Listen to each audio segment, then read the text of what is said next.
نبی جب آتے تھے گواہی دیتے تھے کہ اللہ کے سوا کوئی معبود نہیں، اللہ کے حق میں گواہی دیتے تھے میں اللہ کا رسول ہوں۔ وہ جو اقبال نے کہا دے تو بھی محمد کی صداقت کی گواہی دیتے تھے، یہ قرآن اللہ کی کتاب ہے جو مجھ پر نازل ہوئی۔ پھر جو کچھ کہتے تھے اس کا اپنے عمل سے گواہی دیتے تھے کہ میں خود اس پر عمل پیرا ہوں۔ یہ کار رسالت کی گواہی ہے۔ دنیا میں یہ گواہی اللہ کے حق میں دی جا رہی ہے، اللہ کے دین کے لیے دی جا رہی ہے، حق کے لیے دی جا رہی ہے۔ تو یہاں ہم گواہی دیں گے، قرآن پہنچا رہے بھائی اللہ کا کلام ہے، پڑھو اس کو، اپنے عمل کے ذریعے سے اس کی گواہی پیش کر رہے ہیں۔ یہ گواہی ہے اللہ کے دین کی، اللہ کی توحید کی، اللہ کی رسالت کی، اللہ کے کلام کی گواہی ہے۔ یہ گواہی الٹی پڑ جائے گی قیامت کے دن۔ اللہ کے رسول کھڑے ہو کر کہیں گے اے اللہ میں نے ان کو پہنچا دیا تھا تیرا کلام۔ Now they are accountable.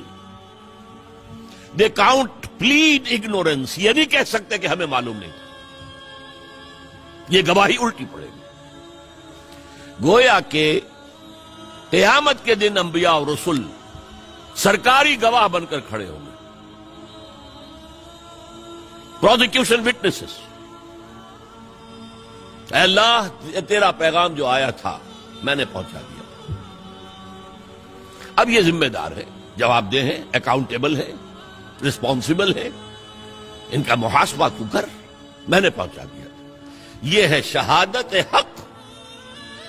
دنیا میں اپنے قول سے، اپنے عمل سے اللہ کے حق میں، دین کے حق میں، اللہ کی تعلیمات کے حق میں، دین حق کے حق میں گواہی دینا، اور آخرت میں کھڑے ہو کر گواہی دینا کہ اللہ میں نے یہ پیغام پہنچا دیا تھا۔ یہ نہیں کہہ سکتے کہ ہمیں بات پہنچائی نہیں گئی۔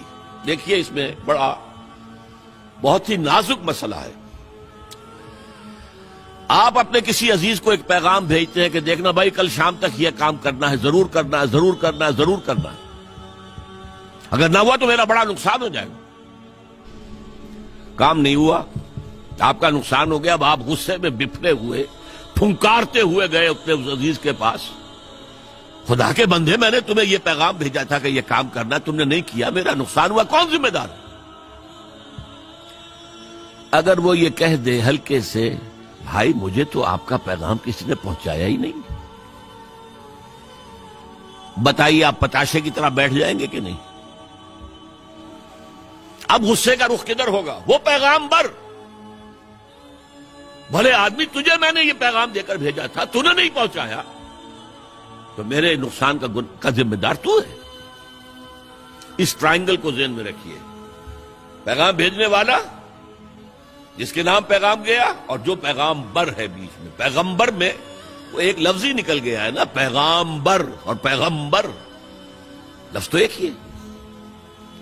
یہی وجہ ہے سورہ اعراف کی آیت نمبر 6 ہے اس موضوع پر، فَلَنَسْأَلَنَّ الَّذِينَ أُرْسِلَ إِلَيْهِمْ وَلَنَسْأَلَنَّ الْمُرْسَلِينَ۔ ہم لازماً پوچھ کر رہیں گے ان سے بھی جن کی طرف ہم نے رسولوں کو بھیجا، تمہارے پاس پیغام پہنچ گیا تھا کہ نہیں؟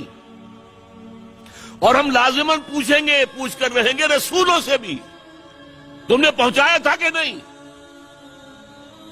دیکھیے رسول کتنا ہی بلند مقام ہو، اللہ کے سامنے تو عبد ہے نا، اللہ تو اپنے رسولوں سے بھی محاسبہ کرے گا۔ قرآن مجید میں سورہ مائدہ میں ہے کہ نہیں؟ یا عیسی ابن مریم انت قلت للناس اتخذونی وامی الہین من دون اللہ، اے مریم کے بیٹے عیسیٰ کیا تم نے کہا تھا لوگوں سے کہ مجھے اور میری والدہ کو بھی اللہ کے سوا الہ بنا لینا؟ اس مقام کو پڑھیے، معلوم ہوتا ہے کانپ رہے ہیں حضرت عیسیٰ کھڑے ہوئے۔ اللہ کا دربار ہے، لہذا اللہ تعالی حساب لے گا رسولوں سے بھی۔ اسی لیے اسی سورہ مائدہ میں حضور سے واحد کے صیغے میں خطاب کر کے کہا ہے یا ایھا الرسول بلغ ما انزل الیک من ربک وان لم تفعل فما بلغت رسالتہ، اے نبی پہنچا دو وہ سب کچھ جو تم پر نازل ہوا ہے تمہارے رب کی طرف سے، اگر تم نے اس میں کوتاہی کی تو رسالت کا حق ادا نہیں ہوگا، پکڑے جاؤ گے اللہ کے ہاں۔ اس اعتبار سے ذرا سوچئے، بعض آیات وہ بھی ہیں نا جن میں حضور پر گرفت آئی ہے، اللہ تعالیٰ نے کچھ ناراضگی کا اظہار کیا ہے، حضور چھپا لیتے وہ آیات، کیوں ہمیشہ ہمیش کے لیے یہ آیات پڑھی جائے؟ لما تحرم ما احل اللہ لک تبتغی مرضات ازواجک، اے نبی کیوں حرام کر رہے ہیں اپنے اوپر جو تمہارے رب نے تمہارے لیے حلال کیا، اپنی بیویوں کی رضا جوئی کے لیے؟ ہے انداز ہے۔ عبس وتولی ان جاءہ الاعمی وما یدریک لعلہ یزکی او یذکر فتنفعہ الذکریٰ، انہوں نے تیوری چڑھائی اور منہ موڑ لیا۔ یہ خطاب بھی نہیں کر رہے یہاں پر، یہ بھی ایک طرح کا اظہار ناراضگی ہے۔ اے نبی آپ نے یہ کیوں کیا؟ یہ نہیں کہا، اس نے تیوری چڑھائی، اس نے اپنا منہ موڑ لیا، ایک اندھا اس کے پاس آیا۔ یہ آیتیں بھی قرآن میں ہیں اور تا قیامت ہم تلاوت کریں۔ تو یا ایھا الرسول بلغ ما انزل الیک من ربک وان لم تفعل فما بلغت رسالتہ، اے رسول پہنچا دو جو کچھ نازل ہوا ہے تم پر تمہارے رب کی طرف سے، اور اگر نہیں کیا تو رسالت کا حق ادا نہیں ہوگا۔ یہ ہے کار رسالت۔ اسی لیے رسولوں کے لیے سب سے بڑا لفظ کیا آتا ہے؟ انا ارسلنا الیکم رسولا شاہدا علیکم کما ارسلنا الی فرعون رسولا۔ دیکھو لوگوں، ہم نے بھیج دیا تمہاری طرف ایک رسول جو تم پر گواہ بنے گا، تمہارے خلاف گواہی دے گا، شاہدا علیکم، جیسے کہ ہم نے فرعون کی طرف رسول بھیجا تھا۔ فعصى فرعون الرسول فاخذناه اخذا وبیلا، تو فرعون نے ہمارے رسول کی نافرمانی کی تو ہم نے پکڑا اسے وبال کا پکڑنا۔ لفظ شاہد، اور شاہد اعلیٰ کے ساتھ، کیونکہ رسول گواہی دے گا، اے اللہ میں نے پہنچا دیا تھا۔ اسی طرح مشہور آیت سورہ احزاب کی، یا ایھا النبی انا ارسلناک شاہدا ومبشرا ونذیرا وداعیا الی اللہ باذنہ وسراجا منیرا، اے نبی ہم نے آپ کو بھیجا ہے 5 حیثیتوں میں، شاہد سب سے پہلی، مبشر بشارت دینے والے، راست رو راست گو ان کے لیے بشارت، کجرو ان کے لیے خبردار کرنے والے، اور داعی اللہ باذنہ، اللہ کی طرف اس کے حکم سے بلانے والے، بس سراجا منیرا، اور ایک روشن چراغ۔ تو یہ شاہد، یہ شہادت، یہ ہے در حقیقت کار رسالت کے لیے اہم ترین اصطلاح، اس کو نوٹ کر لیجیے۔ قرآن کا اصل فلسفہ شہادت یہ ہے۔ یہی شہادت جب آئے گی آخرت میں،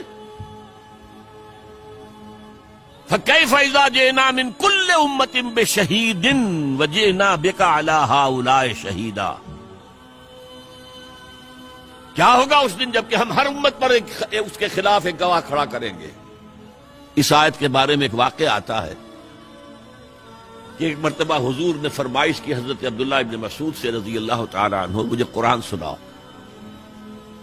انہوں نے عرض کیا حضور آپ کو سناؤں، آپ پر تو نازل ہوا ہے۔ فرمایا ہاں مجھ پر نازل ہوا ہے، لیکن مجھے دوسروں سے سن کر کچھ اور حظ اور کچھ اور کیفیت، کچھ اور لطف حاصل ہوتا ہے۔ انہوں نے سورہ نساء پڑھنی شروع کی۔ اب ظاہر بات ہے کہ جو مجلس نبوی کے آداب ہیں وہ گردن نیچی کیے ہوئے پڑھ رہے ہیں۔ 41ویں آیت پر پہنچ گئے، فَكَيْفَ إِذَا جِئْنَا مِن كُلِّ أُمَّةٍ بِشَهِيدٍ وَجِئْنَا بِكَ عَلَىٰ هَٰؤُلَاءِ شَهِيدًا، عَلَىٰ کیا ہوگا اس دن جب کہ محمد صلی اللہ علیہ وسلم ہم تمام امتوں کے خلاف ایک گواہ کھڑا کریں گے اور آپ کو لائیں گے ان کے خلاف گواہ کے طور پر۔ جب اس آیت پر پہنچے حضرت عبداللہ ابن مسعود، حضور نے فرمایا حسبک حسبک حسبک، بھائی بس کرو بس کرو بس کرو۔ اب انہوں نے جب آنکھیں اٹھا کر دیکھا تو حضور کی آنکھوں سے آنسو بہ رہے تھے۔ مجھے اپنی قوم کے خلاف گواہی دینی ہوگی، یہ ہے شہادت، شہادت علی الناس۔ اچھا، اس شہادت میں ایک پہلو کیا ہے؟ زبان سے شہادت، اشہد ان لا الہ الا اللہ واشہد ان محمد رسول اللہ۔ یہ تو گویا کہ گیٹ وے ہے ٹو انٹر انٹو اسلام۔ کوئی ہندو، کوئی سکھ، پارسی، عیسائی آج کہے اشہد ان لا الہ الا اللہ واشہد ان محمد رسول اللہ، ایسے ہی ہے جیسے ایک لکیر کھینچی ہوئی تھی، پہلے ادھر تھا اب ادھر آ گیا۔ ایک ہے دین کی، پورے دین کی گواہی دینا اور اپنے عمل سے دینا، ورنہ کیا ہوگا؟ یہ کہتے کچھ اور ہے، کرتے کچھ اور ہے۔ لما تقولون ما لا تفعلون، اے ایمان کے دعوے داروں، کیوں کہتے ہو جو کرتے نہیں ہو؟ کبر مقتا عند اللہ ان تقولوا ما لا تفعلون، اللہ کی بیزاری کی انتہا ہے یہ بات کہ تم کہو جو کرتے نہیں۔ اچھا، اب سنیے دوسری بات جو اس امت کے لیے خاص ہو گئی۔ دیکھیے، ہمیشہ سے رسالت کا معاملہ دو کڑیوں پر مشتمل تھا۔ سورہ حج کے آخری رکوع میں فرمایا اللہ یصطفی من الملائکۃ رسلا ومن الناس، اللہ پسند کر لیتا ہے، چن لیتا ہے فرشتوں میں سے بھی اپنے پیغامبر اور انسانوں میں سے بھی۔ کیا مطلب؟ اللہ نے پیغام پہنچانا ہے انسانوں کو، دو لنکس آ گئیں بیچ میں۔ اللہ سے جبرائیل نے لیا، یہ ہے ملک، رسول ملک، اور پہنچا دیا محمد کو صلی اللہ علیہ وسلم، یہ ہے رسول بشر۔ رسول نے جبرائیل سے لیا اور پہنچا دیا امت کو۔ یہ دو کڑی ہے رسالت کی، خوب نوٹ کر لیجیے۔ اللہ یصطفی، پسند کر لیتا، فرشتوں میں سے جبرائیل کو پسند کیا، اور پھر وقتاً فوقتاً انسانوں میں سے جس کو چاہا۔ ان اللہ اصطفیٰ آدم و نوحا وآل ابراہیم وآل عمران علی العالمین، ان کو چاہا چن لیا، پسند کر لیا۔ عیسیٰ کو پسند کر لیا، موسیٰ کو کر لیا، جس کو چاہا پسند کر لیا۔ اب محمد کو کیا صلی اللہ علیہ وسلم۔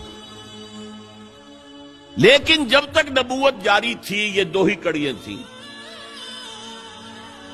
اگر ایک رسول کا پیغام لوگوں نے بھلا دیا، پھر کوئی رسول آ گیا،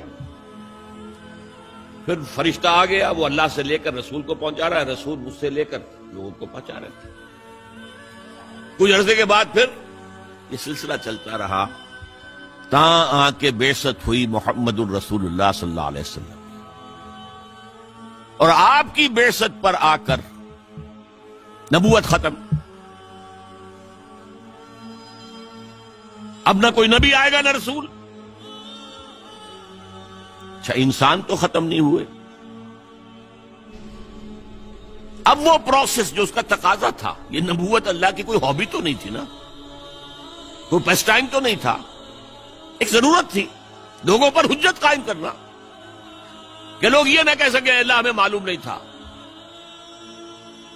اب ہم سے محاسبہ کس بات کا لے رہے ہیں؟ ہم سے ہمیں تو بتایا ہی نہیں گیا کہ شراب حرام ہے، تو شراب پینے پر محاسبہ کیسے؟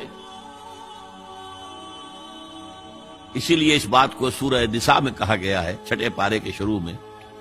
گلدستہ ہے بہت بڑا انبیاء کے رسولوں کا، ناموں کا، بہت خوبصورت۔ رسلا مبشرین و منذرین لئلا یکون للناس علی اللہ حجۃ بعد الرسل وکان اللہ عزیزا حکیما۔ اب دیکھیے لام اور علی کا پھر استعمال آ گیا۔ القرآن حجۃ لک او علیک، ہم نے اپنے رسولوں کو بشیر اور نذیر بنا کر بھیجا تاکہ نہ رہ جائے لوگوں کے حق میں کوئی دلیل اللہ کے مقابلے میں۔ اللہ ہمیں تو نہیں بتایا، ہم تک تو یہ بات پہنچی نہیں، how come? We are not responsible, we are not accountable. ٹھیک، تو اس لیے اب یہ کام کون کرے گا؟ اب دیکھیے ان 2 لنکس کے ساتھ ایک تیسری لنک لگا دی۔ اللہ کا پیغام جبرائیل لائے، محمد کو پہنچایا صلی اللہ علیہ وسلم۔ محمد صلی اللہ علیہ وسلم نے جبریل سے لیا، صحابہ کو پہنچا دیا۔ اب تیسری لنک ہے امت محمد صلی اللہ علیہ وسلم. اب تمہارا کام ہے پہنچاؤ پوری نوع انسانی کو. اس لیے کہ میں صرف عرب کے لیے رسول بنا کر نہیں بھیجا گیا. وما ارسلناک الا کافۃ للناس بشیرا ونذیرا. ہم نے نہیں بھیجا ہے نبی آپ کو مگر تمام نوع انسانی کے لیے بشیر اور نذیر بنا کر. تو حضور نے تو خود صرف عرب تک تبلیغ کی ہے. باقی کچھ خطوط لکھے ہیں، اس سے کوئی حجت تو قائم نہیں ہو جاتی. مکے والوں پر 12 برس تبلیغ کی ہے. ہندوستان میں تو کوئی آیا ہی نہیں، چین میں کوئی پہنچا ہی نہیں. تمام دنیا تک یہ کام اب امت کے حوالے ہے.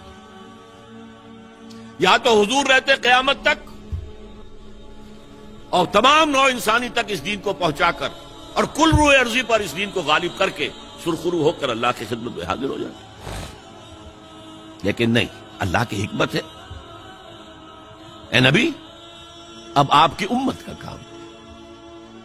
اور دیکھیے کس قدر خوبصورت ہے یہ قرآن مجید میں. یہ اسے عربی میں کہتے ہیں فقہ اللغہ. لغت کا بھی ایک تفقہ ہوتا ہے گہرائی میں. ایک لفظ جو ہے، اب 2 لفظ ہیں قرآن میں. استفا پسند کر لینا، اجتبا چن لینا. یہ دونوں لفظ ہم استعمال کرتے ہیں حضور کے لیے. محمد مصطفیٰ اور احمد مجتبی صلی اللہ علیہ وسلم. ان میں فرق کیا ہے؟ بہت مشکل سوال ہے، بہت مشکل سوال ہے.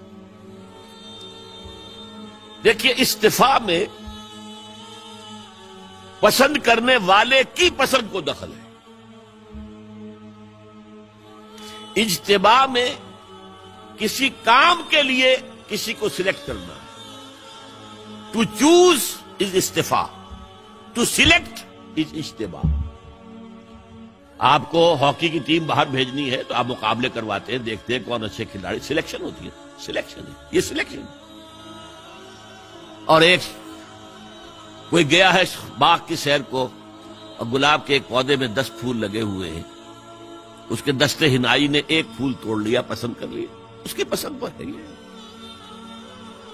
It's her choice. تو چوائس ٹو چوز از استفاء، ٹو سلیکٹ از اجتباء. اور دونوں بہت قریب. اب امت کے لیے کیا کہا؟ جاہدوا فی اللہ حق جہادہ ھو اجتباکم. اسی رکوع میں، وہی سورہ حج کا آخری رکوع، 6 آیتوں پر مشتمل قرآن مجید کا جامع ترین رکوع، جس میں پہلے فرمایا اللہ یصطفی من الملائکۃ رسلا ومن الناس. آگے فرمایا یا ایھا الذین آمنوا ارکعوا واسجدوا واعبدوا ربکم وافعلوا الخیر لعلکم تفلحون وجاہدوا فی اللہ حق جہادہ ھو اجتباکم. اللہ کی راہ میں جہاد کرو جیسا کہ اس کے لیے جہاد کا حق ہے. اس نے تمہیں چن لیا ہے. اپنے نصیب پر فخر کرو. اب تم رسالت کی ایک کڑی کے طور پر. اس سے بڑا منصب کوئی ہوگا؟ یہ کڑی، یہ ہے امت محمد. اب اس کو سمجھیے قرآن مجید میں کیسے بیان کیا گیا. اسی سورہ حج کی آخری آیت میں فرمایا یہ جو تم سے کہا رہا ہے جہاد کرو جتنا کہ جہاد کا حق ہے. کس لیے؟ لِيَكُونَ الرَّسُولُ شَهِيدًا عَلَيْكُمْ وَتَكُونُوا شُهَدَاءَ عَلَى النَّاسِ. تاکہ رسول گواہ بنے تمہارے خلاف اور تم گواہ بنو پوری نوع انسانی کے خلاف. کہ اللہ ہم نے پہنچا دیا، تیرے رسول کی امانت ہمارے پاس آئی، ہم نے پہنچایا. یہ ہے شہادت کا فلسفہ. ہے کئی ذہنوں میں. یہ ہے امت کی رسپانسبلٹی. اور چونکہ اہم مضمون قرآن میں 2 دفعہ ضرور آتا ہے. یہ سورہ حج ہجرت سے متصلاً قبل نازل ہوئی ہے اور سورہ بقرہ ہجرت کے متصلاً بعد. اس میں فرمایا وَكَذَلِكَ جَعَلْنَاكُمْ أُمَّةً وَسَطًا لِتَكُونُوا شُهَدَاءَ عَلَى النَّاسِ وَيَكُونَ الرَّسُولُ عَلَيْكُمْ شَهِيدًا. وہی بات ہے دوہرا کر. اسی طرح تو ہم نے تمہیں ایک درمیانی لنک بنا دیا ہے امت کی حیثیت سے. امتاً وسطاً، اس کا ترجمہ بہترین امت بھی کر دیا جاتا ہے کہ جو چیز درمیانی ہوتی ہے وہ بہترین ہوتی ہے، لیکن میرے اس پورے فلسفے کے حوالے سے سمجھ لیجئے یہ امت واسطہ ہے محمد اور پوری نوع انسانی کے مابین صلی اللہ علیہ وسلم. وَكَذَلِكَ جَعَلْنَاكُمْ أُمَّةً وَسَطًا لِتَكُونُوا شُهَدَاءَ عَلَى النَّاسِ وَيَكُونَ الرَّسُولُ عَلَيْكُمْ شَهِيدًا. اور یہ کس سبجیکٹ، یہ آیا ہے کس کانٹیکسٹ میں؟ تحویل قبلہ. 16 مہینے تم نے نماز پڑھی ہے بیت المقدس کی طرف رخ کر کے. فَوَلِّ وَجْهَكَ شَطْرَ الْمَسْجِدِ الْحَرَامِ. اے نبی اب اپنا رخ موڑ دیجئے مسجد حرام کی طرف. اور یہ علامت ہے اس بات کی کہ جو حیثیت بنی اسرائیل کو حاصل تھی اب وہ تمہیں حاصل ہے. ان سے سلب کر لی گئی وہ پوزیشن اور ان کا قبلہ منسوخ.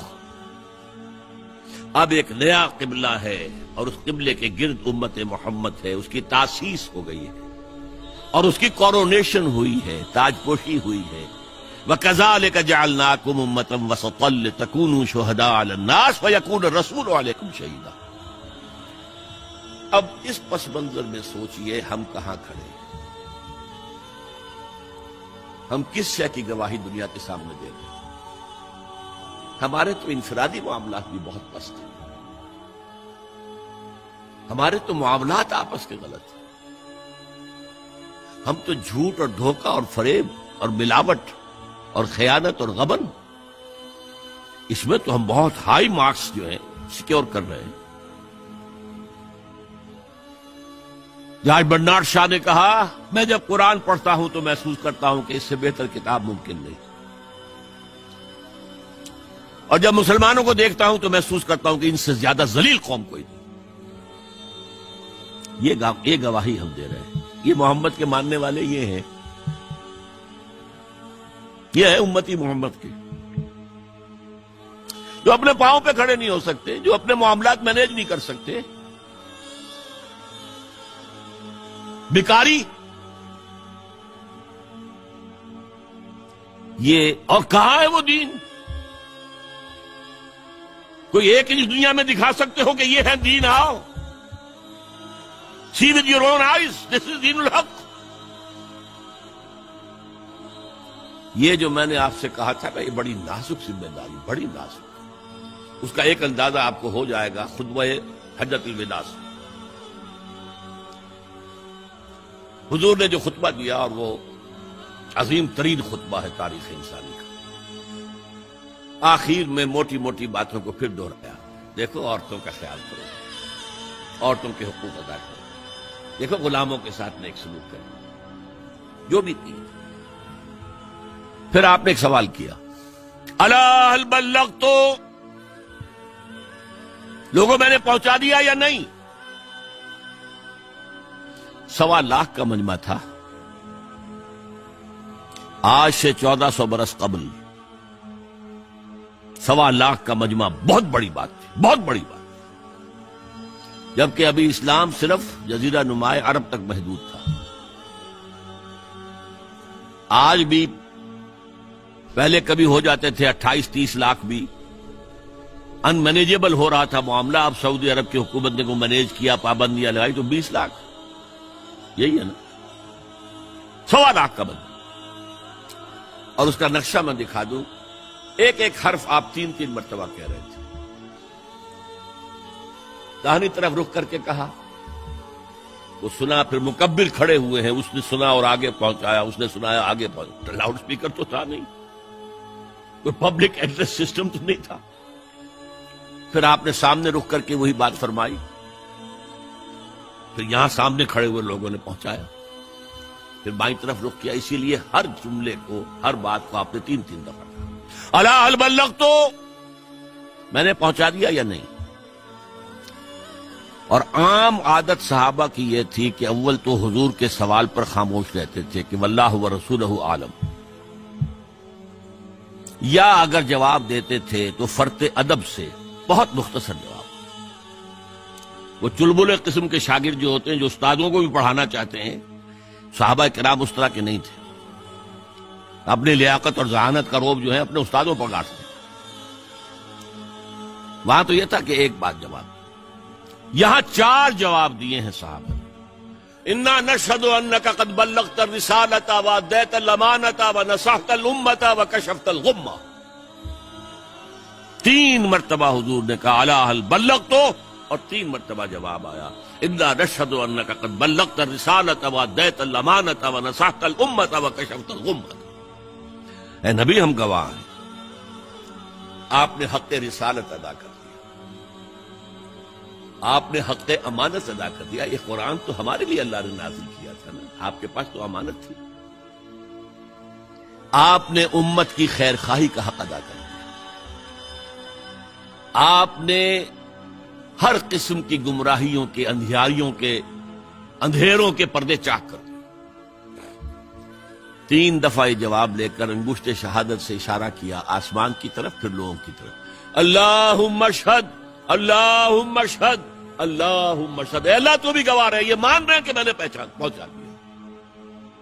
They can't sue me in your court on the day of judgment. یہ میرے خلاف استغاثہ نہیں لا سکتے کہ میں نے پہنچانے میں کمی کی ہے.